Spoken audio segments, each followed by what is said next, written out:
Welcome. In this quick and easy tutorial, I'll be showing you how to download the Bitget app. All right.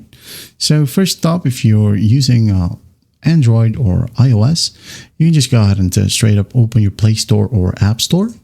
Okay. Tap on it. Use the search function. Tap on the search bar and just type down Bitget. All right. Now, once that's done, just hit on Find and wait for it to load. Now, just be careful. If you want to download the Bitget Exchange app, make sure that you select this icon. All right.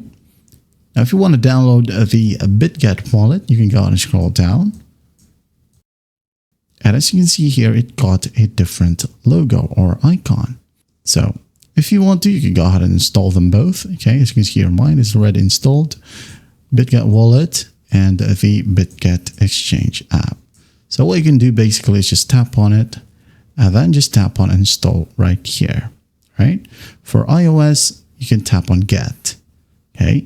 For example, right here, as you can see, I do have multiple Android devices and it will ask me to install right here on the other phone. If you want that option, well, go ahead and tap on install, okay? Wait for the process to finish. And once that's done, you can now go ahead and tap on open and the Bitget Exchange app is right here. And that is it. That is how you download the Bitget app. Well, I hope this video helps and I'll see you in the next one.